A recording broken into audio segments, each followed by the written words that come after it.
இந்த வீடியோவில் நம்ம 8th ஸ்டாண்டர்டில் இயற்கணிதத்தில் பயிற்சி 3.5ல் இருக்கிற சம்ஸ் எல்லாம் பார்க்க போகிறோம். ஃபஸ்ட்டு இது பாருங்கள், 5y² இன்ட்டு ப்ராக்கெட்டுக்குள்ளே x² y³ minus 2 x⁴ 4y plus 10x² இருந்து -2 into xy² into y³ plus 7x² y plus 5 கழிக்கன்னு சொல்லியிருக்காங்க. இப்போ ஃபஸ்ட்டு வந்து கோவை எடுத்துக்கிடுவோம்.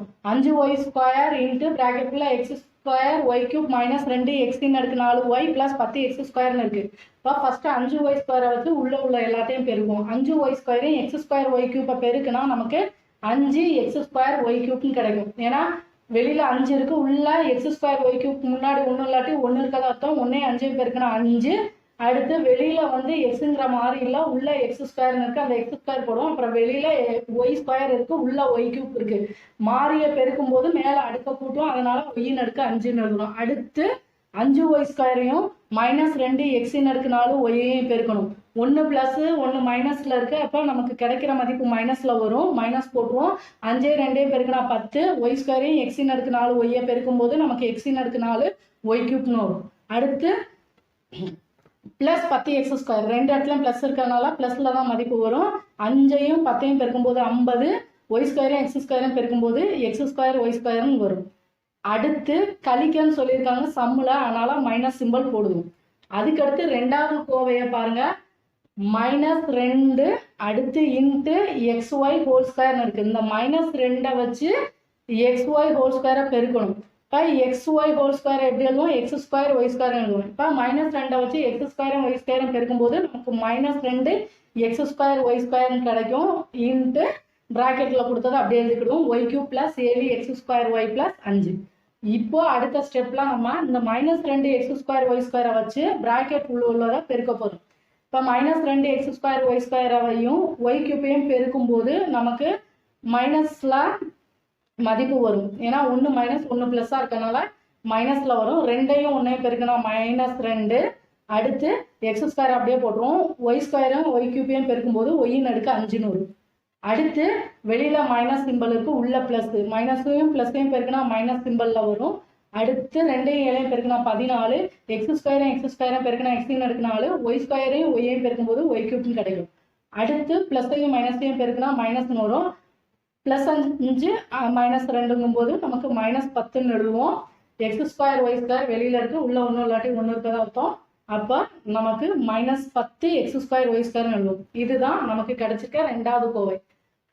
அடுத்த ஸ்டெப்பில் பாருங்கள், ஃபஸ்ட்டு கோவை அப்படியே எழுதுவோம். 5x² y⁴ 5 minus 10 x⁴ 4 y⁴ 3 plus 50 x² y².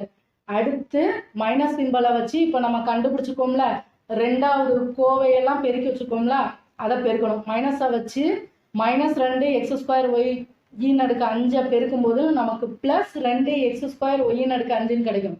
அடுத்து மைனஸையும் -14 x⁴ 4 y³ பெருக்கும்போது ப்ளஸ் 14 x⁴ 4 y³ கிடைக்கும். அடுத்து மைனஸை வச்சு -10 x² y² பெருக்கும்போது நமக்கு ப்ளஸ் 10 x² y² கிடைக்கும்.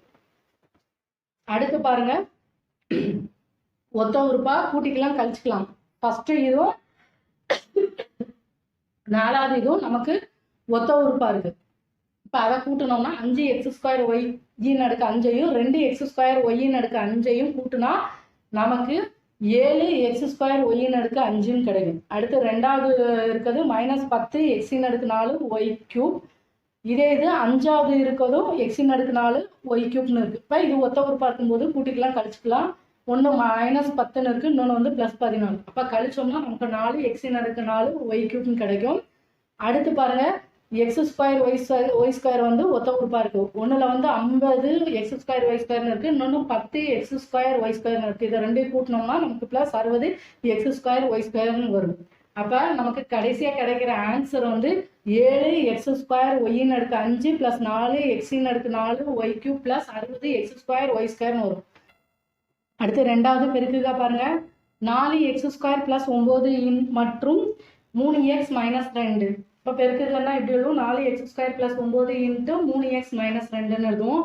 ஃபஸ்ட்டு 4x² வச்சு 3x - 2 பெருக்குவோம். அடுத்து +9 வச்சு 3x - 2 பெருக்குவோம். அதனால தான் அடுத்த ஸ்டெப்பு 4x² ப்ராக்கெட்குள்ளே 3x - 2 +9 ப்ராக்கெட்குள்ளே 3x - 2ன்னு எழுதுகிறோம். இப்போ 4x² 3xையும் ஃபஸ்ட்டு பெருக்கணும்னா 4 - 12, x² xையும் பெருக்கினா x³ வரும். அடுத்து 1 + 1 மைனஸ்ங்கிறதுனால மைனஸ் சிம்பிள் போட்டுருவோம். 4x² 2ஐயும் பெருக்கினா நமக்கு 8x² வரும். அடுத்து +9ஐயும் 3xையும் பெருக்கினா 27xன்னு வரும். அடுத்து +9 -2ஐயும் பெருக்கினா -18ன்னு வரும். அப்போ நமக்கு கிடைக்கிற மதிப்பு வந்து 12x³ - 8x² + 27x - 18. அடுத்து மூணாவது சம் பாருங்க. ரூபாய் 5a²b²க்கு 4ab ஆண்டிற்கு 7b% வீதம் தனி வட்டி காண்கன்னு சொல்லியிருக்காங்க. அதாவது தனி வட்டிக்கு ஃபார்முலா தெரியும், PNR / 100. இங்கே பிங்கிறது அசல் எவ்வளோ ரூபா, 5a²b² இன்ட்டு என்னங்கிற இடத்துல எத்தனை வருஷம்னு பார்க்கணும். அவங்க 4ab வருஷம் கொடுத்துருக்காங்க, 4abன்னு போடுவோம். இன்ட்டு ஆறுங்கிறது நமக்கு தெரியும், வட்டி வீதத்தை எழுதுவோம், 7b / 100. அடுத்து நம்ம அடிக்க முடியுதான்னு பார்க்கலாம். அடிக்கலாம். மேலே ஓரஞ்சா 5னா கீழே அடிக்கும்போது ஈரஞ்சா 10 0 20ன்னு கிடைக்கும். அடுத்து 4ஆல் அடிச்சோன்னா 1 4 5 20. அடுத்து மீதம் இருக்கிறத தனியாக எழுதுவோம், a²b² into ab into 7b / 5ன்னு கிடைக்கும். இப்போ நம்பராக ஃபஸ்ட்டு எழுதிட்டோம்னா 7/5ன்னு வந்துடும். அடுத்து ஏங்கிறத எடுத்து அதில் அடுக்க கூட்டுவோம். ஏ எடுத்தோம்னா ஃபஸ்ட்டு வந்து அடுக்கில் 2 இருக்குது, அடுத்த இதில் வந்து 1 இருக்குது. அப்போ 2 1 கூட்டினா a³ வரும். அடுத்து b எடுத்தோம்னா b எழுதிட்டு மேலே அடுக்க பார்க்க கூட்டினோம்னா b-ன் அடுக்கு 4ன்னு வரும். அப்போ நம்ம கிடைக்கிற மதிப்பு வந்து 7/5 a³ b-ன் அடுக்கு 4. நாலாவது சம் பாருங்க. ஒரு குறிப்பேட்டியின் விலை ரூபாய் 10 ab. பாபு என்பவர் ரூபாய் 5a²b + 20ab² + 40ab வைத்துள்ளார் எனில் அவர் எத்தனை குறிப்பேடுகள் வாங்க முடியும் கேட்டிருக்காங்க.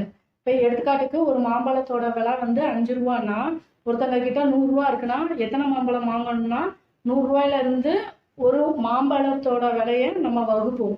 அதே மாதிரி இங்கே ஒரு குறிப்பேட்டியின் விலைன்னு சொல்லி ஒன்று கொடுத்துட்டாங்க.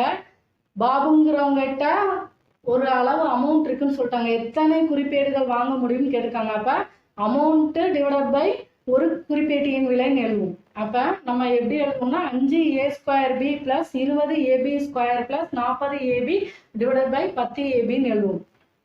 இப்போ அங்கே பாருங்க, மேலே வந்து ப்ளஸ் சிம்பிள் இருக்குது. ப்ளஸ்ஸோ மைனஸோ இருந்தால் கீழே இருக்கிறத டைரெக்டாக வகுக்க முடியாதுன்னு ஏற்கனவே படிச்சுக்கும். அப்போ அடுத்த ஸ்டெப்பு எப்படி எழுதுவோம், 5a²b / 10ab + 20ab² / 10ab + 40ab / 10abன்னு எழுதுவோம். இப்போ ஃபஸ்ட்டு இதை எடுத்துக்கிட்டோம்னா 5ஆல் அடித்தோம்னா மேலே ஓரஞ்சா 5 கீழே ஈரஞ்சா 10, அதாவது 1/2ன்னு வரும். அடுத்து a² இருக்குது, கீழே ஏன்னு இருக்குது. அப்போ நம்ம அடுக்க கழிப்போம், வகுத்தல இருந்தால் அடுக்க கழிப்போம். a-ன் அடுக்கு 2 - 1னா நமக்கு ஏன்னு கிடைக்கும். அடுத்து b-யும் கேன்சல் ஆகிடும். அப்போ இதுக்கு 1/2 ஏன்னு வரும். அடுத்து ப்ளஸ் சிம்பிள் இருக்குது, ப்ளஸ்ஸாக போட்டுருவோம். 10ஆல் அடித்தோம்னா கீழே ஒரு 10 10, மேலே வந்து 2ன்னு வரும். ஏயும் அடிபட்டுரும். b² இருக்கு மேலே, கீழே வந்து b-ன்னு இருக்குது. அப்போ b-ன் அடுக்கு 2 - 1ன்னு எழுதுனா நமக்கு b-ன்னு கிடைக்கும். அப்போ ரெண்டாவது இதுக்கு 2b-ன்னு வரும். அடுத்து ப்ளஸ் சிம்பிள் போடுவோம். அடுத்த இதில் 0 0 கேன்சல் ஆயிடுச்சுன்னா 4 இருக்கும். ab-யும் கேன்சல் ஆகிடும். அப்போ மூணாவது இதில் 4 இருக்கும். அப்போ நமக்கு வர்ற மதிப்பு வந்து 1/2a + 2b + 4ன்னு வரும்.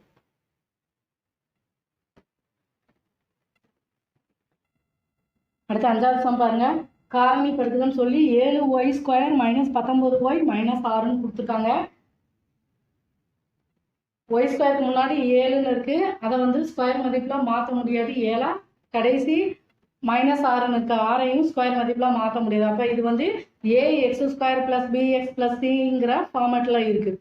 இந்த மாதிரி சமுக்கு நம்ம என்ன பண்ணுவோம், ஏயையும் சியையும் பெருக்குவோம். ஏயையும் சியையும் பெருக்குனா 7 × -6னா நமக்கு -42ன்னு கிடைக்கும்.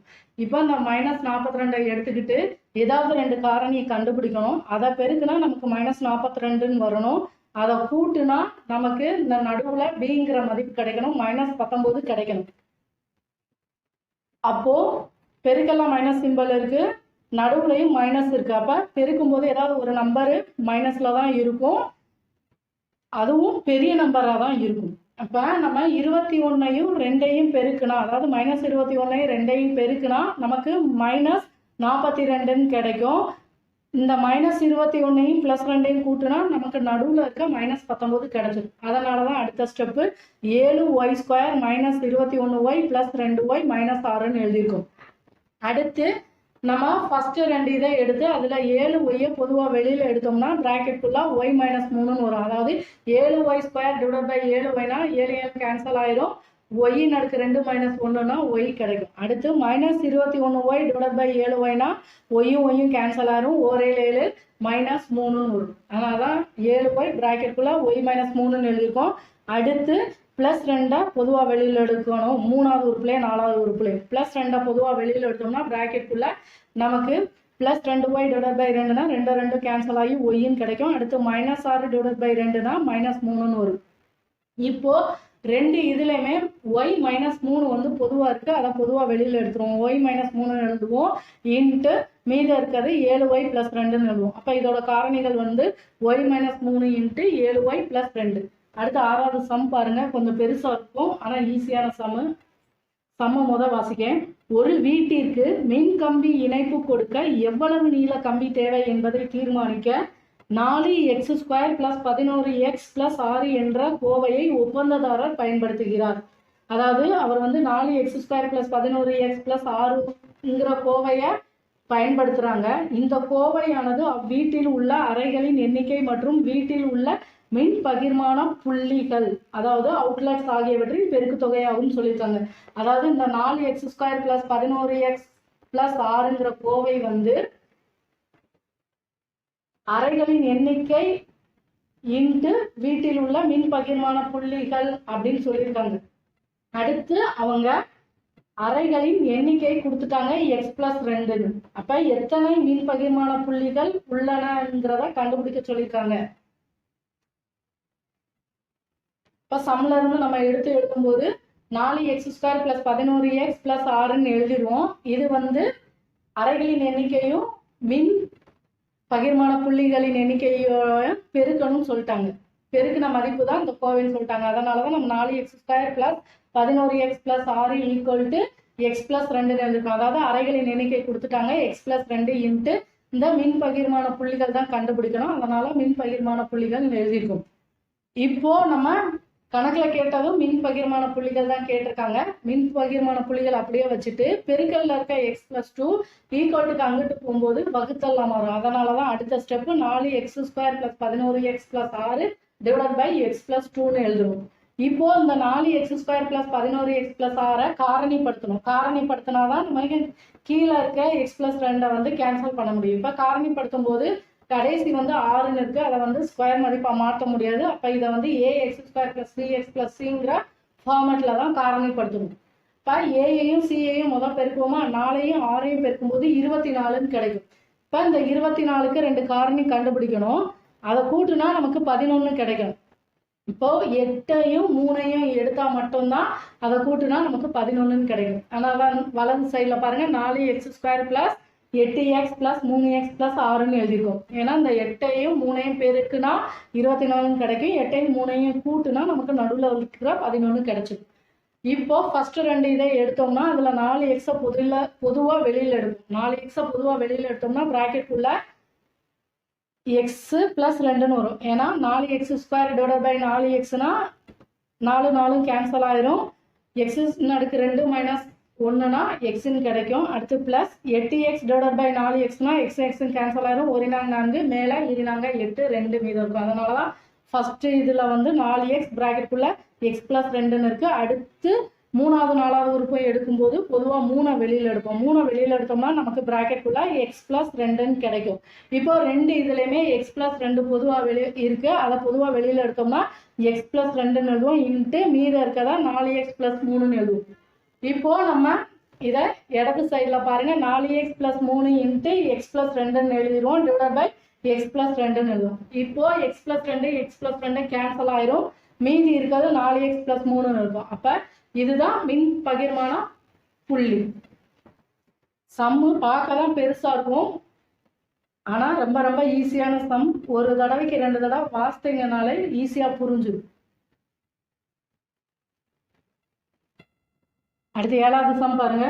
ஒரு கொத்தனார் ஓர் அறையின் தரைத்தள பரப்பை குறிக்க x² + 6x + 8 என்ற கோவையை பயன்படுத்துகிறார். அப்போ பரப்பு வந்து x² + 6x + 8. அடுத்து அவர் அந்த அறையின் நீளமானது x + 4 என்ற கோவையால் குறிக்க முடிவெடுத்தால், அப்போ நீளம் என்ன சொல்லிட்டாங்க, x + 4ன்னு சொல்லிட்டாங்க. அந்த அறையின் அகலம் x என்ற மாறியை பொறுத்து காண்க. அகலம் கேட்டிருக்காங்க, பரப்பும் நீளமும் கொடுத்து அகலம் கேட்டிருக்காங்க. நமக்கு பரப்புக்கு ஃபார்முலா தெரியும், நீளம் இன்ட்டு அகலம். இப்போ பரப்புங்கிற இடத்துல x² + 6x + 8 எழுதுகிறோம், ஈக்குவல் டு நீளம் கொடுத்துட்டாங்க x + 4 இன்ட்டு அகலம் தான் கண்டுபிடிக்கணும், அகலம் எழுதுகிறோம். இப்போ அகலம் கண்டுபிடிக்கிறதுனால அகலத்தை அப்படியே வச்சுட்டு x + 4 பெருக்கல்ல இருக்கிறது ஈக்குவல் டு அங்கிட்டு போகும்போது வகுத்தல்ல மாறும். அதனால தான் அடுத்த step x² + 6x + 8 / x + 4 equal to அகலம்னு எழுதிக்கும். இப்போ மேலே பாருங்க, x² + 6x + 8 காரணிப்படுத்தணும். காரணிப்படுத்தினா தான் நமக்கு மேலேயும் கீழே அடிக்க முடியும். இது என்ன ஃபார்மேட்டில் இருக்குது, ax² + bx + cங்கிற ஃபார்மேட்டில் இருக்குது. அப்போ ஏயையும் சியையும் பெருக்கும் 8ன்னு கிடைக்கும். இந்த 8ஐ 2 இதாக பிரிக்கணும். அதாவது 8க்கு காரணி கண்டுபிடிக்கணும். 2 காரணி கண்டுபிடிச்சா அதை பெருக்குனா நமக்கு 8ன்னு வரணும், கூட்டுனா 6ன்னு கிடைக்கணும். அப்போ 4 2ங்கிற நம்பர் எடுத்தால் தான் நமக்கு பெருக்குனா 8 கிடைக்கும், 4 2 கூட்டினா 6 கிடைக்கும். அதனால தான் வலது சைடு பாருங்கள், x² + 2x + 4x + 8ன்னு எழுதிக்கும். அடுத்து முதல் 2 இதை எடுத்து அதை எக்ஸை பொதுவாக வெளியில் எடுக்கும்போது ப்ராக்கெட்டுக்குள்ளே x + 2ன்னு வரும். அடுத்து 3வது உறுப்பையும் 4வது உறுப்பையும் எடுத்து அதில் பொதுவாக 4 வெளியில் எடுத்தோம்னா +4 ப்ராக்கெட்டுக்குள்ளே x + 2ன்னு வரும். இப்போது x + 2 பொதுவாக இருக்குது, அந்த x + 2 பொதுவாக வெளியில் எடுத்தோம்னா மீதம் இருக்கிறது x + 4. அப்போது இந்த x² + 6x + 8க்கு பதிலாக நம்ம x + 2 இன்ட்டு x + 4ன்னு எழுதுவோம், / x + 4ன்னு இடது சைடு போட்டுருவோம். இப்போ நம்ம x + 4 கீழே இருக்கு, மேலே x + 4 இருக்கு, அதை அடிச்சோம்னா மீதம் இருக்கிறது x + 2 இருக்கும். அப்போ அகலம் வந்து x + 2. 8வது சம் பாருங்க, y² + -y.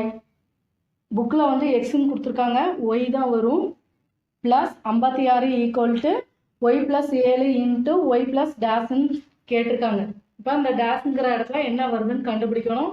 நம்ம ஏற்கனவே ஒரு ஃபார்முலா படிச்சிருக்கோம், x + a into x + b equal to x² plus ப்ராக்கெட்டுக்குள்ளே a + b இன்ட்டு x + abன்னு படிச்சுக்கோம். இங்கே வந்து எக்ஸுங்கிற இடத்துல ஒய்ங்கிற மதிப்பு இருக்குது, ஏங்கிற இடத்துல 7 இருக்குது, பிங்கிற இடத்துல என்னன்னு கண்டுபிடிக்கணும். அதே மாதிரி a + bங்கிற இடத்துல என்னன்னு கண்டுபிடிக்கணும். ஃபஸ்ட்டு நம்ம வலது சைடில் இருக்கிற y + 7 இன்ட்டு y + -ஐ எடுத்துக்கிடுவோம். அங்கே வந்து ஏபியோட மதிப்பு 56ன்னு சொல்லிட்டாங்க, நமக்கு a மதிப்பு தெரியும் 7ன்னு. அப்போ b மதிப்பு கண்டுபிடிக்கணும்னா 56 / 7ன்னு போட்டால் b மதிப்பு கிடச்சிரும். அப்போது நமக்கு 8ன்னு கிடைக்கும் பியோட மதிப்பு. இப்போ பாருங்கள், 7 வந்து a மதிப்பு, b மதிப்பு வந்து 8ன்னா ஃபார்முலா படி ஃபஸ்ட்டு கொடுத்துருக்காங்களா y² + -y + 56. இந்த டேஷ்ங்கிற இடத்துல a + b போடணும். a வந்து 7ன்னா b 8ன்னு கண்டுபிடிச்சோம். 7ஐயும் 8ஐயும் கூட்டுனா நமக்கு 15ன்னு வரும். அப்போ அந்த டேஷ்ங்கிற இடத்துல 15 வரும். அப்போ நமக்கு கடைசி ஆன்சர் வந்து y² + 15y + 56 equal to y + 7 into y + டேஷ்ங்கிற இடத்துல 8ன்னு வரும். கொஞ்சம் ஃபார்முலாவெல்லாம் கொஞ்சம் நல்லா படிச்சுக்கோங்க. ஃபார்முலா தெரிஞ்சாலே கொஸ்டினை வந்து ஈஸியாக ஆன்சர் பண்ணிடலாம். அடுத்த சம் பாருங்க, 16 p⁴ -1ன்னு கொடுத்துருக்காங்க. இப்போ 16 p⁴ நம்ம 4p² ஹோல் ஸ்கொயர்னு எழுதலாம். ஏன்னா 4க்கு ஸ்கொயர்னா நமக்கு 16ன்னு கிடச்சிரும், p⁴ இன்ட்டு 2னா p⁴ கிடச்சிரும். அதனால தான் 16 p⁴ நம்ம 4p² ஹோல் ஸ்கொயர்னு எழுதுகிறோம். அடுத்து -1 ஸ்கொயர் போடுறோம், 1 எத்தனை தடவை பெருக்கினாலும் 1, அதனால தான் -1 ஸ்கொயர்னு போட்டுருக்கோம். இது வந்து என்ன ஃபார்மேட்டில் இருக்குன்னு பாருங்கள், a² - b² ஃபார்மேட்டில் இருக்குது. இதோட ஃபார்முலா வந்து a + b into a - b. அதனால தான் அதுக்கடுத்த ஸ்டெப்பு வந்து 4p² + 1 இன்ட்டு 4p² - 1ன்னு எழுதியிருக்கோம். அடுத்து இந்த 4p² - 1 எப்படி எழுதலாம்னா 2p² - 1² எழுதலாம். அப்போ இதுவும் ஏ ஸ்கொயர் மைனஸ் பி ஸ்கொயர் ஃபார்மேட்டில் இருக்கு. அப்போ இதை எப்படி எழுதுவோம்? 2p + 1 இன்ட்டு 2p - 1ன்னு எழுதுவோம். அடுத்து ஏற்கனவே எங்கே 4p² + 1 இருக்குது, அதை எழுதிடுவோம். அப்போ 16p⁴ - 1. காரணிகள் வந்து 4p² + 1 into 2p + 1 into 2p - 1ன்னு வரும். அடுத்து 10வது சம் பாருங்க. காரணிப்படுத்துகன்னு சொல்லி 3x³ - 45x² y + 225x y² - 375y³ கொடுத்துருக்காங்க. ஃபர்ஸ்ட்டு இதில் எல்லாமே 3 வந்து பொதுவாக இருக்குது, அதை பொதுவாக வெளியில் எடுக்கணும். அப்படி பொதுவாக வெளியில் எடுத்தோம்னா 3 வெளியில் எடுத்தோம்னா ப்ராக்கெட்டுக்குள்ளே 3x³ / 3ன்னு போட்டால் 3 3 கேன்சல் ஆகி x³ வரும். அடுத்து -45x² y / 3ன்னு போட்டால் நமக்கு -15x² y கிடைக்கும். ப்ளஸ் 225 / 3ன்னு போட்டால் 75ன்னு கிடைக்கும். 75xy². அடுத்து மைனஸ் சிம்பிள் போடுவோம். 375 / 3னா 125ன்னு கிடைக்கும். அடுத்து y³ போட்டுருவோம். இப்படி பிரித்து எழுதுனாதான் நமக்கு 3 விட்டுட்டு அடுத்த இது வந்து a - b³ ஃபார்மேட்டில் நம்ம அதை பிரிக்க முடியும். அவங்க கொடுத்த மாதிரியே பார்த்தோம்னா 3x³ இருக்குது. x³ வந்து a³ ஃபார்மேட்டில் இருக்குது. 3 ஒன்றுமே செய்ய முடியாது. அதனால தான் நம்ம ஸ்டார்டிங்லேயே 3 பொதுவாக வெளியில் எடுத்தோம். அதுக்கப்புறம் ப்ராக்கெட்டுக்குள்ளே x³ - 15x² y + 75xy² - 125y³ கிடச்சிருக்கு. இந்த ப்ராக்கெட்டில் உள்ளது வந்து a - b³ ஃபார்மேட்டில் இருக்குது. அதோட ஃபார்மில் வந்து a³ - 3a²b + 3ab² - b³. இங்கே a³ங்கிற இடத்துல x³ இருக்குது. அப்போ a-யோட மதிப்பு x. அதே மாதிரி கடைசியாக b³ங்கிற இடத்துல 125y³ இருக்குது. இப்போ b-யோட மதிப்பு 5y வரும். ஏன்னா 5y³ தான் நமக்கு 125y³ கிடைக்கும்.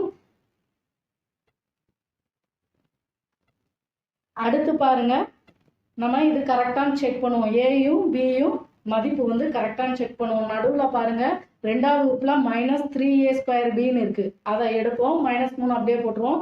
a² போது x² போடுவோம். இன்ட்டு பிங்கிற இடத்துல 5y போடுவோம்.